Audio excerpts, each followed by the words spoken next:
ہم کس منہ سے ان کے پاس جائیں، اور اگر جاتے بھی ہیں تو کیا یہ ہماری بات سن لیں گے؟ اور پھر کہیں سے یہ بھی آواز آتی ہے کہ ان کے تو بڑے قریبی تعلقات ہیں پاکستان سے، تو پہلے تو ہمیں پاکستان سے بات کرنی چاہیے۔ کیا طالبان ہم سے بات کرنے کے لیے تیار ہیں بھی یا نہیں؟ تو اس طرح کے سوال انڈین پالیسی میکرز اور ایکسپرٹس تو پوچھ رہے ہیں، لہٰذا اس کا جواب بھی افغان طالبان کے ترجمان نے ابھی ریسنٹ انٹرویو میں دے دیا ہے۔ ابھی ریسنٹلی ایک انٹرویو میں بات چیت کرتے ہوئے طالبان کے سپوکس پرسن عباس طانکزئی کا یہ کہنا تھا کہ انڈیا کا ہمیشہ سے افغانستان میں نیگیٹو رول رہا ہے، اور انڈیا نے ہمیشہ افغانستان میں ٹریٹرز کو سپورٹ کیا، غداروں کو سپورٹ کیا، اور آبویسلی غداروں سے مراد ان کی اشرف غنی کا سیٹ اپ تھا جو کہ امریکی ڈالروں پر پلتا رہا ہے شروع سے، اور انڈیا نے ہمیشہ ان کو سپورٹ کیا، اور ہمیشہ ان کی جو کارروائیاں تھیں، ان کی جو اسٹریٹجیز تھیں افغانستان میں وہ ہمارے خلاف تھیں، لہٰذا ہم بالکل بھی انڈیا سے کوئی بات چیت نہیں کرنا چاہتے۔ اور اسپیشلی انہوں نے پھر کشمیر کا بھی ذکر کیا کہ کشمیر میں بھی ان کا ایک نیگیٹو رول ہے، اور پھر ہم نے دیکھا کہ کچھ دن پہلے سوشل میڈیا پر اس طرح کے بیانات بھی چلے کہ طالبان کی طرف سے ایسی باتیں سامنے آ رہی ہیں کہ انڈیا کے خلاف ہم آغاز کر سکتے ہیں، تو آفیشلی تو انہوں نے اس طرح کی نیوز کو رد کر دیا، لیکن ایکسپرٹس کے مطابق طالبان کے اندر کچھ ایسے سیگمنٹس ہیں جن کا بھارت کے خلاف کافی زیادہ مطلب ایگریسو رویہ ہے۔ اوور آل طالبان کی جو اینٹی ہے وہ تو اوور آل انڈیا کے خلاف ہے، لیکن کچھ جو سیگمنٹس ہیں وہ کافی زیادہ ایکسٹریم خیالات رکھتے ہیں انڈیا کے لیے۔ تو یہ بات بڑی واضح ہو جاتی ہے کہ کیوں طالبان کا اتنا سخت سٹیٹمنٹ آیا بھارت کے خلاف، اور اسی وجہ سے آج انڈیا کے جو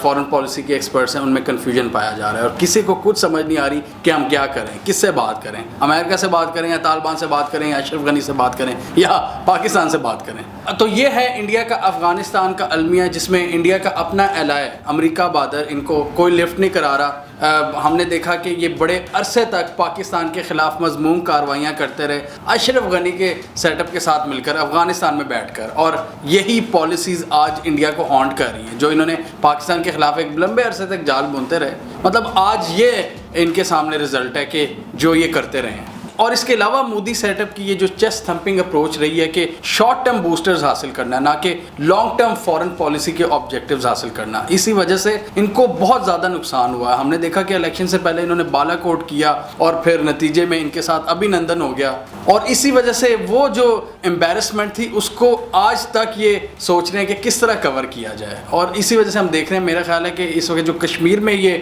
فرسٹریشن کا اظہار کر رہے ہیں وہ اسی چیز کا نتیجہ ہے کہ افغانستان میں جو ان کی گیم بالکل ہی زیرو ہو چکی ہے، وہ اس کا غصہ اور اس کا بدلہ کشمیر میں نکالنے کی کوشش کر رہے ہیں۔ اب ہم دیکھ رہے ہیں کہ اس پورے سینیریو میں انڈیا کے جو سینسیبل فارن پالیسی کے رائٹرز ہیں وہ مودی سیٹ اپ پر شدید کرٹیسزم کر رہے ہیں کہ ان کی فیل فارن پالیسی کی وجہ سے آج انڈیا کا افغانستان میں یہ حال ہے، اور بڑا کلیئرلی انہوں نے لکھا ہے کہ ان کی ضدی اپروچ کی وجہ سے اینٹی پاکستان اور اشرف غنی جیسے پپٹ کو کانسٹنٹلی سپورٹ کرنا، یہ ساری پالیسیز اب انڈیا کو ہانٹ کر رہی ہیں۔ اب میں آپ کو بتاتا ہوں، انڈیا کے یہ جو رائٹر ہیں وویک کاجو، یہ خود لکھ رہے ہیں، دا ہندو میں ان کا آرٹیکل چھایا ہوا ہے جس میں یہ مودی کی فارن پالیسی پر شدید تنقید کرتے ہوئے کہہ رہے ہیں کہ Indian policy makers continue to rigidly clinch to Afghanistan President Ashraf Ghani even as his equities diminished with each passing month. انہوں نے کلیئرلی لکھا ہے کہ انڈیا کے فارن پالیسی میکرز کو نظر نہیں آ رہا تھا کہ اشرف غنی کا جو انفلوئنس تھا وہ دن بدن کم ہو رہا تھا، پھر بھی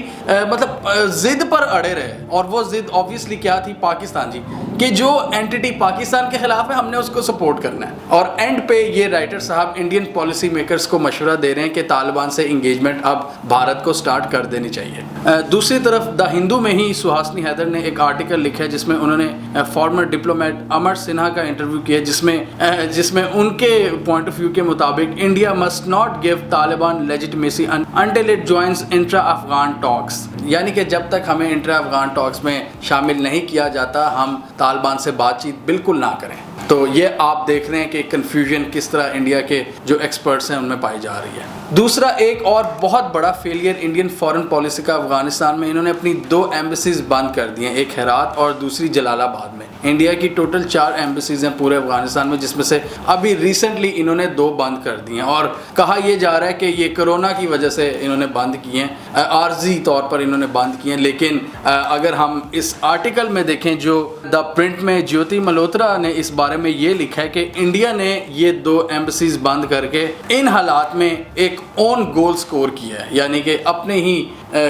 گول میں سکور کر دیا انہوں نے۔ اور ایک اور بہت ہی بری نیوز بھارت کے لیے، رشیا نے ابھی ایک ورچوئل میٹنگ کال کی افغانستان کے فیوچر کے حوالے سے کہ کس طرح افغان پیس پروسیس کو آگے بڑھایا جائے اور فیوچر کے حوالے سے کس طرح سارے پلیئرز کو مل کر ساتھ لے کر چلا جائے۔ اس میں انہوں نے پاکستان، چائنا، رشیا اور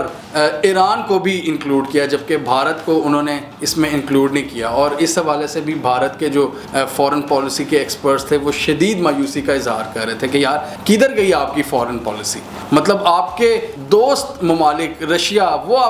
اور ایون ایران وہ آپ کو ڈچ کرا رہے ہیں۔ اور اس میٹنگ کے بعد رشیا کی فارن منسٹری نے ایک پریس ریلیز بھی جاری کی، جس میں انہوں نے شکریہ ادا کیا سارے پارٹیسپینٹس کا، جس میں پاکستان، چائنا اور ایران شامل تھے، اور ساتھ ہی اوبیسلی رشیا۔ یعنی کہ یہ سارے سٹیک ہولڈرز اور جتنے امپورٹنٹ ریجنل پلیئرز ہیں جیسے کہ رشیا، چائنا اور پاکستان، انہوں نے ابھی سے ہی ان چیزوں کے حوالے سے ڈسکشن شروع کر دیے کہ امریکہ کے جانے کے بعد کس طرح ہم سارے پلیئرز کو اکٹھا لے کر چلیں گے۔ اب میرا مودی سرکار کو یہی مشورہ ہے کہ تھوڑا سا ہوش کے ناخن لیں، ان کی فارن پالیسی کا جو محور ہے وہ ہے صرف پاکستان، کہ کس طرح پاکستان کو نیچا دکھایا جائے، اور پاکستان ان سے 6 گنا چھوٹا کنٹری ہے۔ دوسری طرف ہم دیکھ رہے ہیں جو ان کا بڑا دشمن ہے چائنا، وہ جو بارڈر ڈسپیوٹ ہے وہ اس میں تیزی آتی چلی جا رہی ہے۔ ہم دیکھ رہے ہیں ان کے سولجرز کے درمیان جو ٹسل ہے، جو ٹینشنز ہیں وہ بہت شدید ہوتی چلی جا رہی ہیں۔ تو انڈیا کو تھوڑا سا اس طرف بھی دیکھنا ہوگا، اور انڈیا کی جو فیلڈ فارن پالیسی ہے، نہ صرف افغانستان میں اس وقت یہ اکیلے کھڑے ہیں، کشمیر کی سچویشن آپ لوگوں کے سامنے ہے کہ وہاں کی پاپولیشن کے جذبات بھارتی سرکار کے خلاف، اور تیسرا اب جو چیلنج وہ چائنا کی شکل میں ان کو فیس کرنا پڑ سکتا ہے۔ آنے والے دنوں میں مودی سرکار کے لیے جو چیلنجز ہیں وہ بہت بڑے ہیں۔ تو آپ دیکھیں کہ صرف ایک بندے کی ضد کی وجہ سے، اور جس حوالے سے میں نہیں کہہ رہا، خود انڈیا کے رائٹرز یہ کہہ رہے ہیں کہ ان کی ضد کی وجہ سے آج انہوں نے انڈیا کو اس دہانے پر لا کر کھڑا کر دیا کہ پورے ریجن میں اس کے جو تعلقات ہیں وہ سب سے خراب ہیں۔ چائنا اور پاکستان سے ان کی پہلی بگڑی ہوئی تھی، افغانستان میں موجودہ صورتحال میں ان کی جو گیم ہے وہ 0 ہو گئی ہے، اور اب نیپال سے بھی بارڈر ڈسپیوٹ۔ اب مودی سے کوئی امید نہیں لگائی جا سکتی کہ وہ پیس کو کوئی آپشن دے گا، وہ پیس کو ایون کنسیڈر کرے گا بھی کہ نہیں۔ وہ اپنی جو ہندوتوا والی جو اس کی سوچ ہے نا، وہ اس میں ہی مارا جائے گا۔ یہ جو اکھنڈ بھارت، اور اس نے پوری قوم کو ریڈیکلائز کر دیا اسی وجہ سے، شارٹ ٹرم بوسٹرز کے چکر میں۔ الیکشن سے پہلے ہم نے دیکھا کہ کس طرح انہوں نے اپنی چیسٹ تھمپنگ اپروچ پاکستان پر اٹیک کرنے کی کوشش کی، اور ساری چیزیں انڈیا کو اب دیکھیں اس پورے ریجن میں تنہا کرتی چلی جا رہی ہیں۔ اور ایک اور بہت بڑا المیہ انڈیا کے لیے جنم لے رہا ہے کہ انہوں نے صرف گوادر کے مقابلے میں جو چابہار کو کھڑا کرنے کی کوشش کی تھی، اور وہ ہم نے دیکھا تھا وہ ایک پیور ایکٹ نہیں تھا انڈیا کا۔ وہ جب ہم نے گوادر کا افتتاح کیا، جب سی پیک وغیرہ شروع ہو رہا تھا، اس کے 1 سال بعد انہوں نے کہا جی کوئی ٹکر دیتے ہیں گوادر کو، تو انہوں نے جی تینوں نے ایک تصویر کھنچوائی، آپ کو یاد ہوگا، اشرف غنی ایران کے پریزیڈنٹ اور بھارت کے مودی صاحب نے، انہوں نے کہا جی ہم ٹکر دیں گے گوادر کو، اور جی چابہار پر انہوں نے انویسٹمنٹ کا اعلان کیا۔ اب وہ بھی گیم بالکل ختم ہو چکی ہے امریکہ کی ایران پر سینکشنز کے بعد۔ ایران بھی ناراض ہے کہ جی بھارت ہمارے ساتھ کوئی ٹریڈ نہیں کرتا۔ چائنا نے الٹا ایران سے بہت زیادہ ٹریڈ بڑھا لی ہے، کئی زیادہ انویسٹمنٹس کا اعلان کر لیا۔ اس ویڈیو میں نے بہت ڈیٹیل سے بتایا ہوا ہے، اور افغانستان سے ہی انہوں نے جانا تھا نا، چابہار کو کنیکٹ کرنا تھا، اور افغانستان میں جو اب ان کی گیم ہے وہ بالکل 0 ہو گئی ہے۔ تو چابہار میں اب یہ اپنے دل کو خوش کرنے کے لیے اپنی ایک کہنے کو پریزنس تو قائم کر سکتے ہیں، لیکن وہاں پر ٹوٹل اب آپ دیکھیں چائنا چھا رہا ہے۔ اور آپ یہ تو بالکل ہی دور کی بات ہے نا کہ گوادر کو ٹکر دینی ہے، آپ اپنی جسے کہہ سکتے ہیں نا کاغذی کارروائیاں ہی پوری کر لیں تو بڑی بات ہے کہ جی وہاں پر 10 لوگ بیٹھے ہوئے ہیں جی انڈیا میں، تو آپ اپنے دل کو خوش کر لیں کہ جی چابہار میں بھارت بیٹھا ہوا ہے۔ گوادر کو ٹکر دینا تو بہت دور کی بات ہے۔ جے شنکر صاحب انڈیا کے جو موجودہ فارن منسٹر ہیں، مجھے بڑا پسند ہے پرسنلی، کیونکہ اچھا مکالمہ کرتے ہیں، اچھی ڈیبیٹ کرتے ہیں، لیکن جب آپ کی اوور آل پالیسی فلاڈ ہونا تو دنیا کا کتنا بھی اچھا فارن منسٹر کیوں نہ ہو آپ کے پاس کوئی فائدہ نہیں ہوتا۔